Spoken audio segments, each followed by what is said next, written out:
Oke, selamat siang. Saya Franky, saya juga ini sekali ini akan menjelaskan lagi tentang AWS. Untuk sesi ini sih saya akan menjelaskan soal Amazon S3. Ini karena agak panjang untuk ininya, jadi saya bagi-bagi 2 atau 3 part sih. Jadi saya sekarang untuk part 1. Part 1 ini saya akan menjelaskan soal fundamentalnya atau storage itu gimana.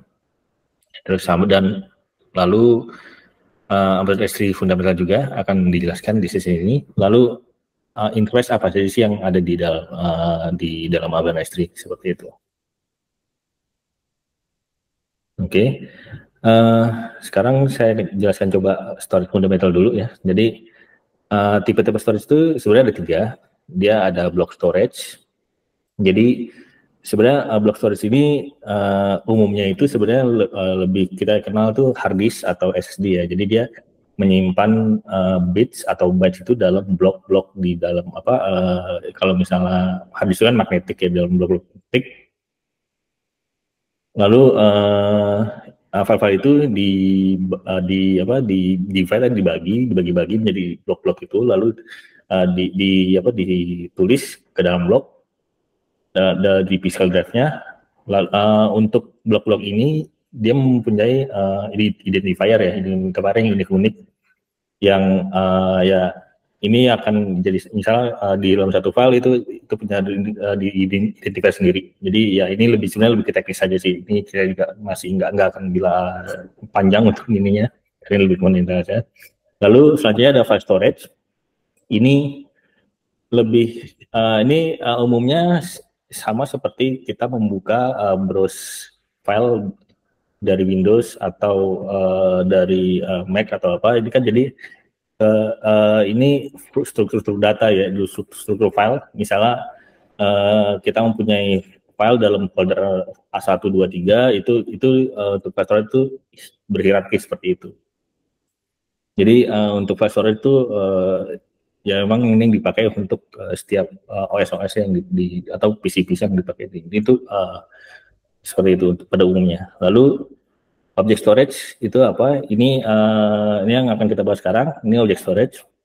Jadi object storage itu jadi itu flat struktur. Jadi strukturnya itu flat. Dia yang saat kita upload kita akan dikasih satu file URL itu untuk yang bisa diakses.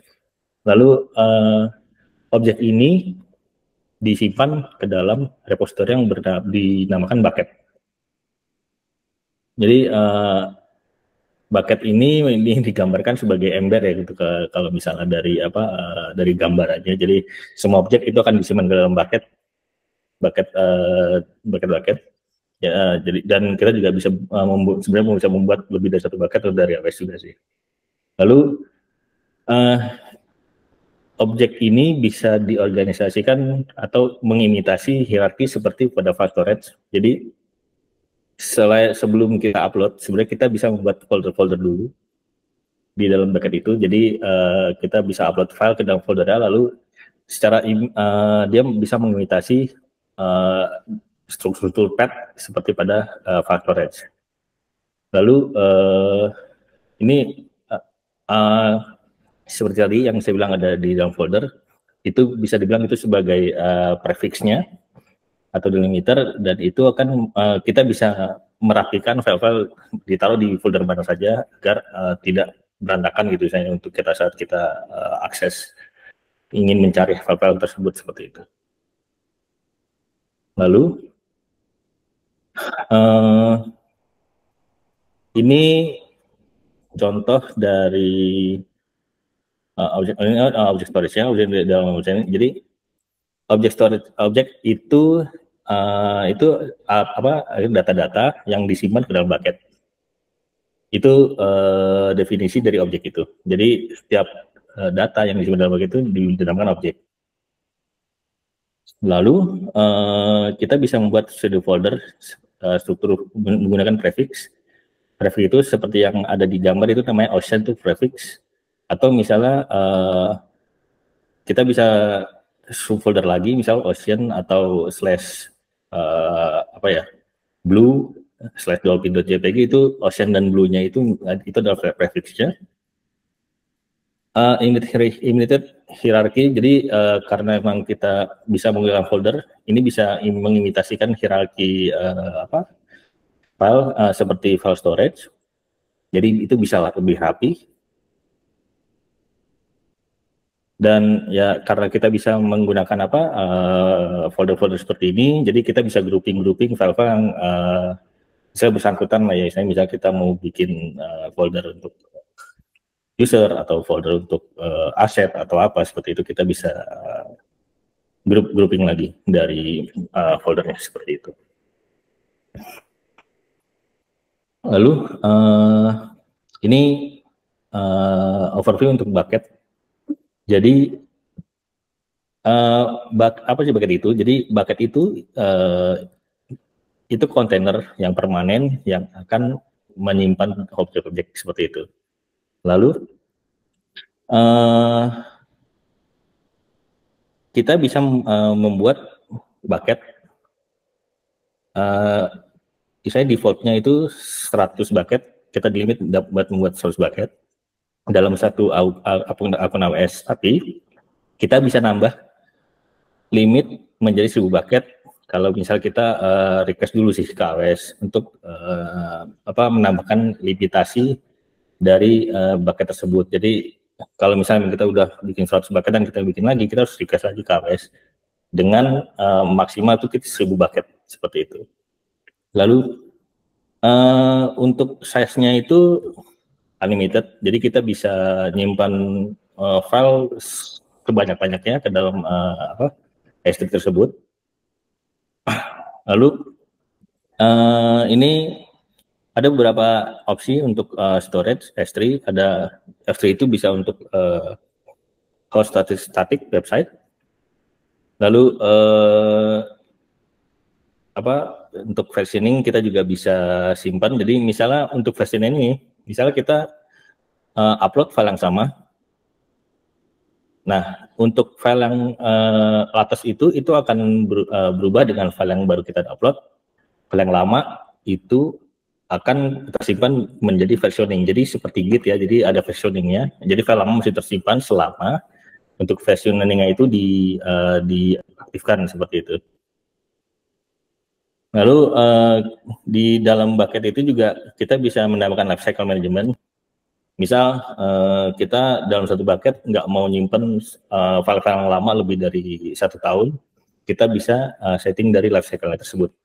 Jadi ini itu bisa menjaga untuk misalnya kita mau jaga cost kita untuk bucket ini berapa sih seperti itu. Jadi kita bisa file-file lama yang tidak dibutuhkan, kita bisa otomatis hapus dengan menggunakan lifecycle management tersebut. Lalu untuk limitasi untuk bucket itu sebenarnya dimiliki oleh akun yang membuat bucket tersebut. Jadi misalnya kita menggunakan akun kantor, terus kita membuat bucket, dan bucket itu akan dimiliki oleh kantor tersebut. Kalau misalnya kita mau akses dari lain tidak bisa. Lalu nama bucket itu global unique. Jadi misalnya kita mau membuat bucket dengan nama customer misalnya, dan itu sudah dipakai di akun AWS lain, itu tidak akan bisa. Jadi ini benar-benar global unique ya, secara global bucket tersebut. Lalu bucket itu kalau bisa dibuat, setelah dibuat itu tidak bisa di-rename, karena ini nempelnya nanti ke URL untuk per objeknya. Lalu bucket itu store permanen yang kalau misalnya ada datanya. Jadi tapi kalau misalnya empty, kalau misalnya kosong, itu kita bisa delete bucket. Jadi kita bisa delete bucketnya setelah kita kosongkan dulu. Lalu untuk namanya itu kita bisa memakai nama bucket yang tidak tadi setelah 24 jam. Itu baru bisa dipakai lagi. Itu juga kalau misalnya belum diambil sama orang lain ya untuk namanya. Lalu untuk data yang bisa disimpan itu tidak ada limitnya. Dan itu seperti yang tadi, maksimal itu 100 bucket secara default, dan kita bisa menambahkan menjadi 1000 bucket kalau misal kita submit ya service limit, menambahkan service limitnya dari AWS tersebut. Oke, untuk penamaan bucket itu ini memang seperti tadi harus unik di secara global. Jadi kalau misalnya memang udah pakai, itu kita akan bisa pakai lagi untuk namanya. Terus antara 3 sampai 63 karakter. Lalu ini harus mengandung letters itu huruf, number, dot juga bisa, dan hyphen juga bisa. Oke, lalu dan ini juga penamaan juga harus diawalkan dengan lowercase, jadi huruf kecil atau number, dan tidak bisa menggunakan xn hyphen saya ini tidak bisa. Ini mungkin emang ada isu security mungkin ya kalau untuk seperti ini. Lalu tidak boleh ada format IP seperti ya itu 198, 168, itu tidak boleh. Lalu ini mungkin perlu note juga, ini untuk dot di dalam bucket. Jadi kalau bisa sih sebenarnya ini lebih ke tidak dianjurkan menggunakan dot sih, menggunakan dot kalau misalnya kita menggunakan static website ya, static S3 website. Karena ini nanti akan mengaruh pada SSL wildcard-nya di tersebut seperti itu. Oke, lanjut. Nah, ini mungkin lebih ke overview-nya dulu untuk yang apa sih S3 itu, apakah sih bucket itu, apakah sih dalam S3 itu. Apa sih objek itu? Objek itu adalah sebuah file yang ya pasti memiliki data, metadata, dan permission. Itu di dalam objek, itu adalah objek dalam bucket. Jadi itu ada 3 ya, datanya ada, metadata, dan permission. Seperti itu. Lalu key itu apa sih? Ini kayak istilah yang ada di S3. Key itu sebenarnya itu lebih ke filenya, file yang di upload. Cuma ini key ini bukan nama file ya, bukan nama file sebenarnya. Tidak harus, sebenarnya bukan sih, tidak harus nama file. Misal kalau kita upload di root-nya bucket, itu key-nya itu ya sesuai dengan nama file, seperti yang ini dolphin.jpg. Cuma kalau misalnya kita upload ke subfolder, itu key-nya itu adalah path foldernya dan nama filenya, seperti itu. Jadi ini key dari objek tersebut. Oke. Lalu version, ini seperti yang tadi saya mention, version ini selama diaktifkan, jadi dia akan menyimpan versi-versi lama jika kita upload dengan nama file yang sama ya ke dalam S3, ke dalam bucket tersebut. Ini seperti contoh di sini. Ini pertama ini dia upload ada 3 ya. Lalu dia upload lagi di tanggal di 236, lalu dia akan upload lagi di 230. Jadi ini ada 3 version yang tersimpan dalam bucket. Dan sebenarnya untuk version ini kita bisa, kalau misalnya untuk yang latest ini ada error atau gimana, kita bisa mengubah ke versi sebelumnya, sebenarnya seperti itu. Jadi ini sebenarnya ya butuh tidak butuh sebenarnya untuk fitur ini. Kalau misalnya kita butuh, kita bisa aktifkan. Kalau misalnya tidak butuh, kita bisa default aja sih, default kan tidak diaktifkan seperti ini. Oke, untuk value, jadi ini ada value-nya lebih ke size ya. Size ini kalau misal di konsol AWS ini isinya adalah storage size-nya dari satu file tersebut. Ini bisa dilihat dari Amazon AWS Console S3. Lalu metadata. Jadi setiap bucket itu punya metadata set ya. Jadi dan ada dua kategori itu metadata di dalam bucket S3. Itu yang sistem kontrol. Ini sistem kontrol ini metadata yang secara default dari armature S3-nya, misalnya seperti creation date atau apa dalam objek itu. Lalu kedua itu user control. Jadi user control ini metadata yang kita set. Kalau misalnya kita bikin satu bucket, kita pasti set default reggae-nya di mana, itu metadata yang kita set seperti itu. Jadi terus apakah encryption enable tidak, itu metadata yang kita set seperti itu. Lalu selanjutnya ini access control. Jadi access control ini bisa kita set di dalam bucket maupun di dalam objek. Jadi di dalam bucket itu kita bisa akses apakah public bisa akses atau bucket itu hanya owner sendiri.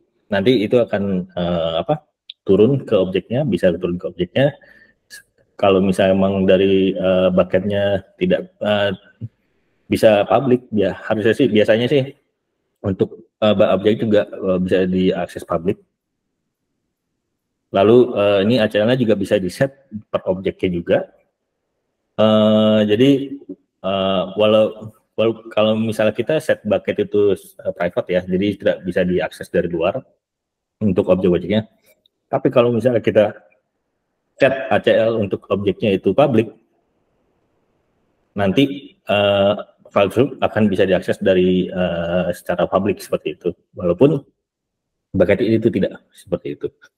Dan ini biasanya memang untuk ada owner, public, di bawahnya bisa seperti itu sih. Ini bisa dilihat dari AWS Console S3-nya. Lalu organizing data menggunakan tag. Nah, sebenarnya ini memang agak penting untuk tag ini. Jadi tag itu untuk melabelkan atau ya assign untuk ke AWS resource. Jadi terus tag ini seperti ya tag ini konsep itu key sama value ya. Jadi ada dua, key-nya apa, value-nya apa. Nah, dengan tag ini kita bisa kategorisasikan sih untuk resources AWS atau data yang ada di AWS seperti itu yang kita upload atau yang kita pakai. Lalu tipe-tipe tag itu dalam S3 itu ada dua, tag untuk bucket dan tag untuk objek.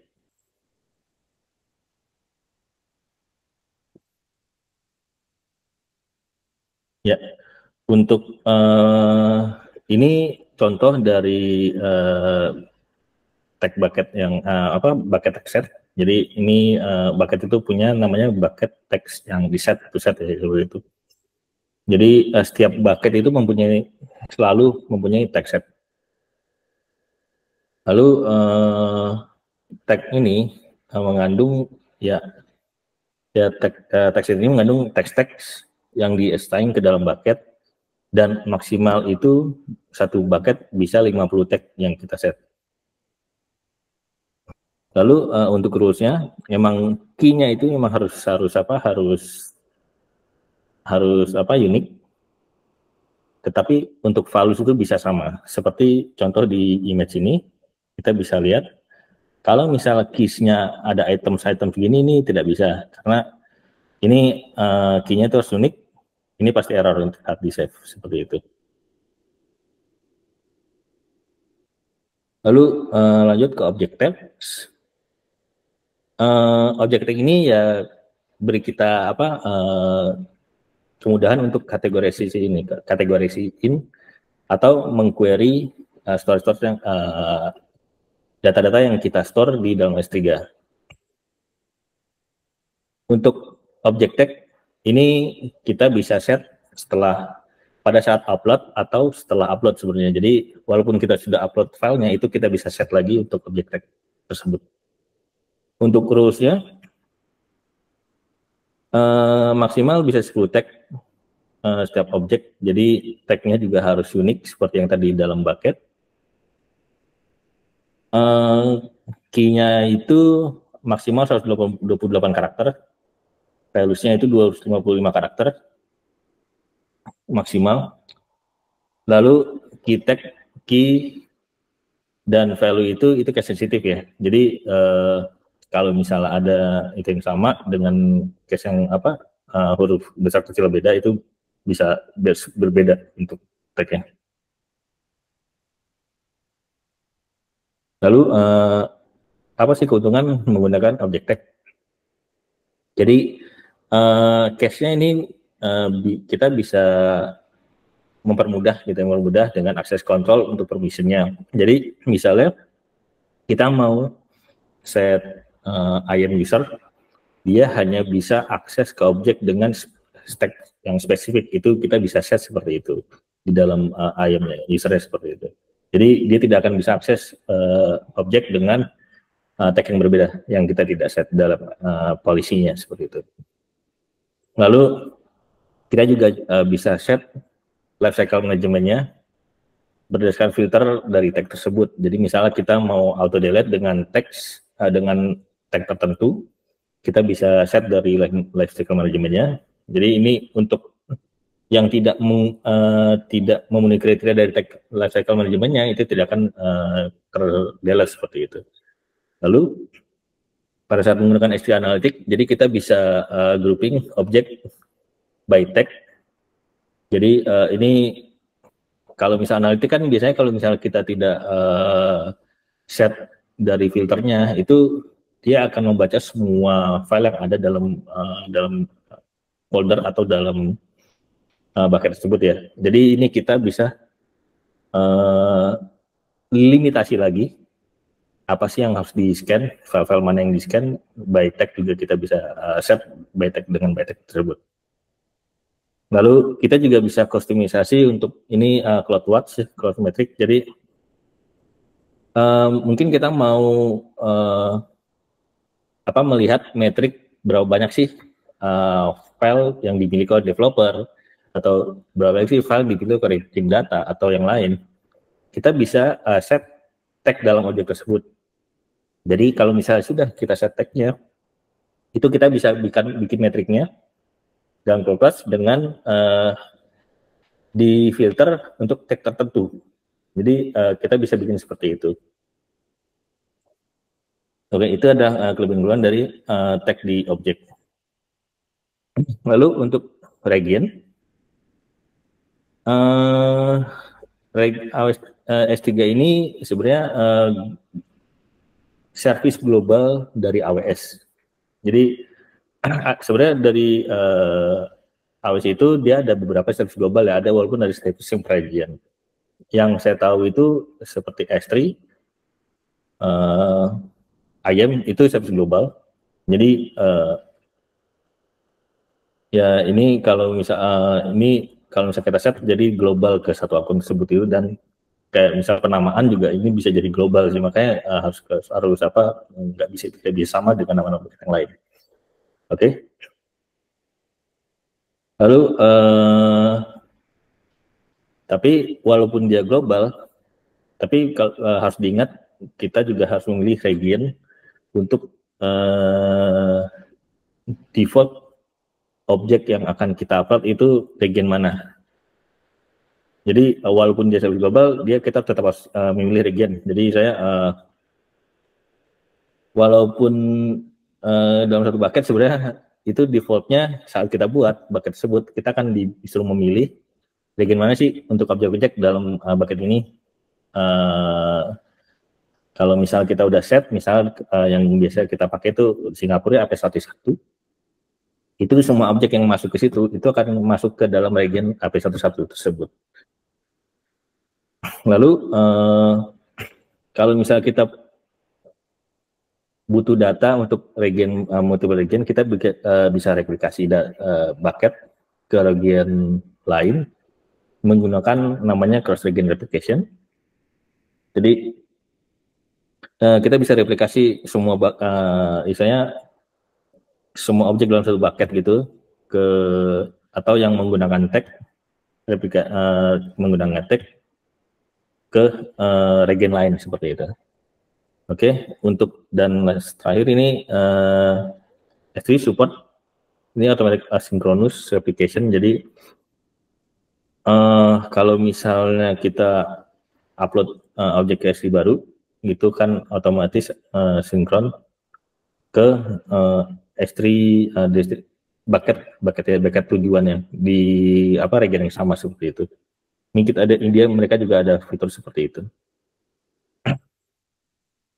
Oke.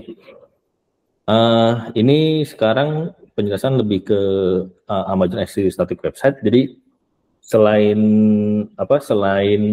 menyimpan data, sebenarnya S3 ini bisa hosting website static sebenarnya. Selama website itu nggak dinamis ya, karena yang biasanya yang dipakai itu yang untuk status ini biasanya yang dengan website HTML, CSS seperti itu atau JS seperti itu. Jadi ini benar-benar website static. Ya, ini dengan web include also style content yang tidak banyak berubah ya untuk websitenya. Lalu konfigurasi static website ini tidak membutuhkan kode-kode. Jadi ini konfigurasinya benar-benar dari S3-nya. Ini seperti yang dilihat dari kanan. Ini config-nya untuk enable atau ada disable juga. Lalu kita bisa juga configure untuk redirect-nya dan logging-nya juga kita bisa configure juga. Ini biasanya masuknya ke CloudWatch untuk logging-nya. Lalu custom document error juga kita bisa set. Kalau misalnya error, dia akan mengarah ke file HTML mana seperti itu. Kita bisa set seperti itu. Jadi memang untuk S3 ini kita bisa buat static set. Cuma dengan ketentuan untuk URL-nya itu menggunakan URL dari S3 tersebut. Jadi kalau misalnya kita menggunakan domain kita sendiri, kita harus ada dua pilihan sebenarnya, bisa memakai CloudFront atau kita bisa setup untuk Nginx proxy-nya sendiri sih, seperti itu. Jadi ini alternatif kalau misalnya mau hosting tanpa server, ya kita bisa menggunakan S3 static website tersebut. Lalu ini sekarang kita akan bahas interface. Sebenarnya untuk interface itu sama seperti yang lain sebenarnya untuk AWS. Jadi secara umum itu untuk S3 ini bisa diakses dari 3, AWS Management Console, CLI, atau SDK. Jadi ya seperti biasa kalau misalnya kita buka browser dari browser AWS dan kita buka konsolnya itu dinamakan AWS Console. Jadi kita bisa itu lebih ke GUI ya dari websitenya. Kita bisa masuk ke service lain juga dari situ, tinggal klik-klik dari konsolnya. Lalu CLI itu seperti yang saya mungkin sebelum-sebelumnya sudah saya sebutkan. CLI ini lebih ke comment sebenarnya, comment line. Jadi kalau ini interaksinya menggunakan komen-komen dari terminal sebenarnya, terminal atau CMD ya kalau misalnya di Windows. Jadi dari AWS itu dia menyediakan lebih ke binary ya, binary namanya AWS CLI SL, sekarang udah versi 2. Itu kita bisa interaksi dari upload objek, dari bikin bucket atau set text, itu kita bisa menggunakan AWS CLI juga. Mungkin detailnya saya juga nggak jelasin di sini juga. Lalu untuk SDK, jadi untuk SDK ini sebenarnya memang dari AWS juga menyediakan lebih ke framework kali ya, atau package namanya AWS SDK. Jadi ini biasanya memang digunakan oleh developer kalau memang ada fitur untuk upload file ke S3, dia bisa menggunakan SDK tersebut untuk upload file. Ya memang sudah disediakan ya untuk SDK-nya. Jadi kayak framework itu disediakan. Jadi tinggal manggil dari atau function atau class function dari AWS-nya, SDK-nya. Lalu ya manggil function untuk S3, kita bisa upload dari situ, upload menggunakan codingan dari codingan kita menggunakan S3 itu. Lalu kali ini sebenarnya REST API ini sebenarnya jarang dipakai sebenarnya. Cuma ini memang dari S3 dia menyediakan REST API. Jadi untuk interaksinya sih kalau SPI biasanya kita bisa menggunakan URL atau dengan aplikasi yang bisa akses REST ya, REST API seperti Postman atau gimana. Cuma untuk penggunakannya nih, penggunanya mungkin ini saya juga masih belum pernah karena ini sangat jarang digunakan untuk interaksi S3 menggunakan REST API ini seperti itu. Nah, ini mungkin yang terakhir ya dari sesi ini note saja. Jadi untuk penamaan model pada S3. Jadi sebenarnya untuk awal-awal itu penamaan bucket objek itu untuk bucketnya itu di tengah sini sih sebenarnya. Jadi dari AWS dia memiliki domain sendiri, lalu akan ada garis miring nama bucket, lalu dolphin, ini nama objeknya. Jadi untuk penamaannya itu dulu seperti ini, cuma ini yang saya baca sebenarnya sudah ada plan untuk deprecate atau tidak dipakai lagi. Cuma kemarin sih saya baca-baca juga sebenarnya untuk di-delay karena masih banyak yang masih belum siap untuk menghilangkan addressing model pasal ini. Lalu yang kedua ini ada namanya virtual host URL. Jadi untuk yang baru, jadi untuk nama bucket itu dia masuk ke dalam subdomain tersebut. Jadi dan lalu setelah subdomain, terus domainnya dari AWS, lalu nama objek ini bisa ada folder juga sebenarnya, ada folder juga misalnya ocean/dolphin itu masuk dalam satu objek. Jadi untuk saat ini kan untuk yang dua-duanya sebenarnya masih aktif untuk yang saat ini. Jadi kalau misalnya kita dalam satu objek itu kita bisa mengakses file dengan menggunakan style di atas maupun di bawah. Itu sebenarnya untuk saat ini kita bisa memakai dua-duanya. Cuma karena memang untuk yang deprecate yang style ini katanya sudah di plan untuk deprecate, mungkin lebih amannya kita menggunakan yang bawah. Ini untuk note saja untuk ya kali ini misalnya kita menggunakan S3 untuk penyembuhan kita untuk aplikasi-aplikasi kita yang kita pakai. Lalu note-nya juga untuk saat ini kalau misalnya kita menggunakan statik sebenarnya kalau bisa sih jangan memakai dot walaupun yang boleh dalam nama bucket karena ini impact-nya nanti SSL wildcard-nya tidak akan bisa bekerja seperti itu karena SSL wildcard dari AWS ini dia akan membaca setelah sampai dot saja.